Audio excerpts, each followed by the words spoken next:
Yo era pregonero de esa casa esquinera. Eso era un gancho de otra persona. Y yo era pregonero de ahí, yo era el que gritaba. Eso era como usted llegar a una plaza. Papas, usted llega a la plaza, usted escucha papas, Ah, racacha, lo que pucha. sea. Usted ya escuchaba.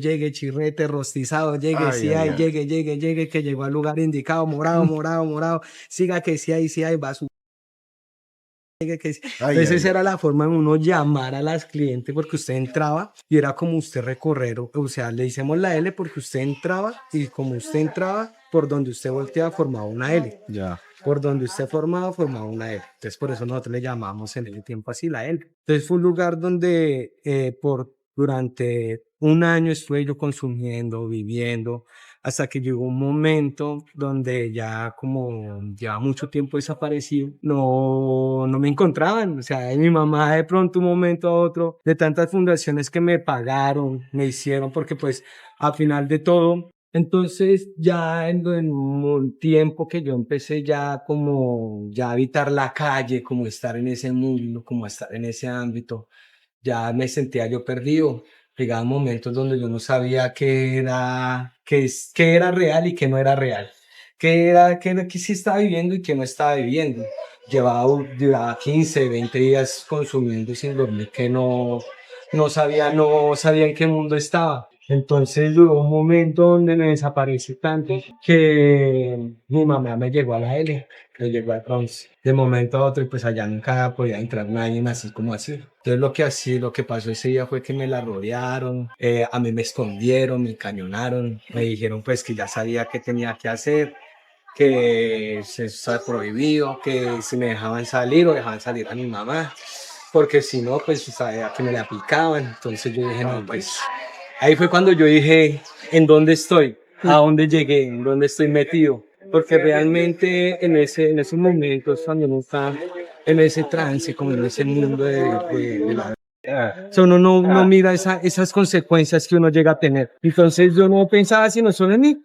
Pero cuando ya me tocó ese momento, ya me tocó vivir esa experiencia, yo dije, no, pues tengo que tomar como que un sentido, como que hacer un cambio en mi vida y empecé a pedirle a Dios que me sacara de eso, que me diera una oportunidad, que si Él me sacaba de eso, que si me daba esa oportunidad, yo iba a hacer lo imposible por sacar a que me pidiera. Ahí fue cuando empezó este proceso de rehabilitación. Fue cuando empecé, mi hermana me pagó procesos en fundaciones, me volaba, me sacaban en una fundación, la Ay, quemamos todo el segundo piso para podernos volar, nos volamos 25 internos que estábamos allá.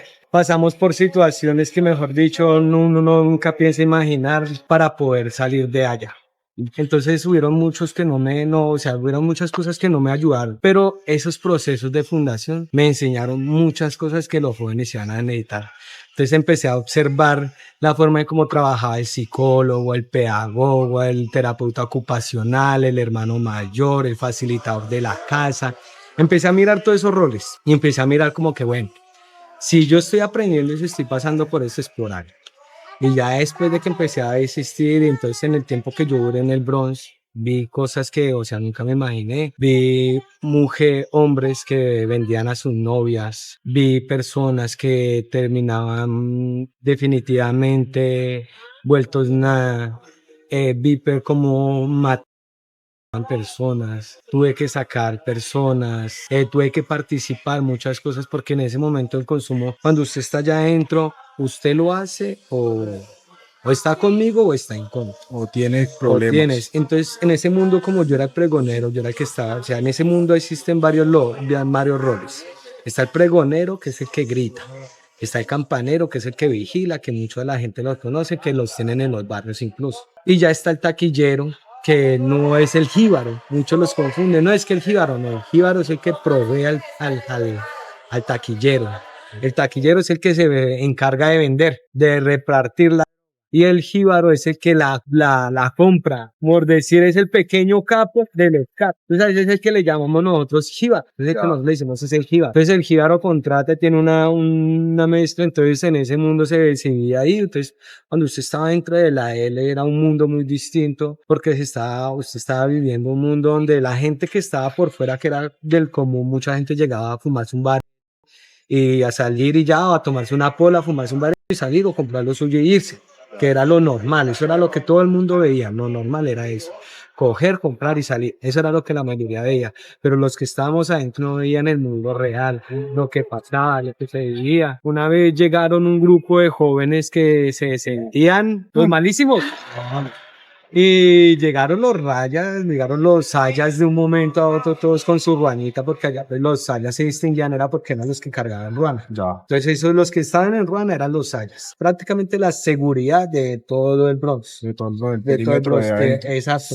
Porque en el Bronx existían muchos jíbaros, o sea, habían tantos ganchos, allá le llaman ganchos, por decirlo así, organizaciones de distinto. Entonces estaba Homero, Mosco, Cuadriculadas, Magola, Manguera, Rosadas, estaba Gancho Morado, estaba Mosco, Transformer, o sea, habían muchas organizaciones dentro de eso que si usted lo veía era como ver aquí el barrio. Si usted ve el barrio era así, una cuadra así.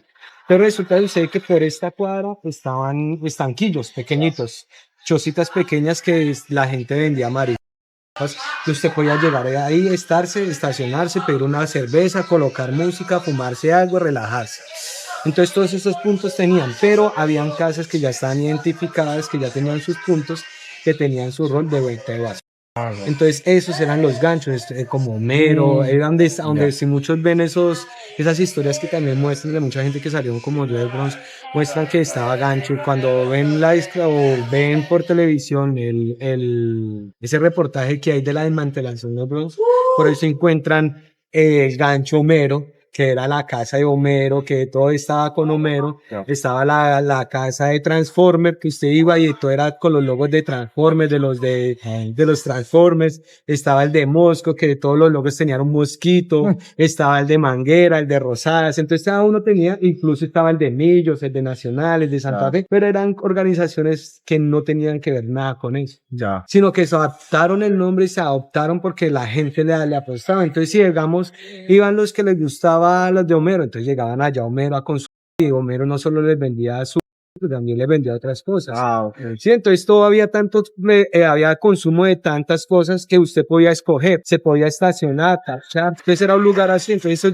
ya llegaron los chicos, llegaron y pensaron que era como Pedro por su casa y cometieron allá un error que era robar, ya no robaban a ellos, allá robaron a un muchacho, lo pasaron para un lado. Entonces el muchacho fue y se quejó, llegaron los sayas, los rodearon, les quitaron las cosas y en la casa de Pique, allá había en la parte de atrás, había un patio. Ese patio, esa casa usted entraba a esta parte y aquí así, era como una reahorita. Entonces por esta parte se veían las ventanas de las casas, de los apartamentos, porque era una casa más o menos como de 12 pisos, 10 pisos. Era una casa grandísima, sí, eso era una casa grandísima. El primer piso usted encontraba al lado izquierdo, encontraba usted un baño.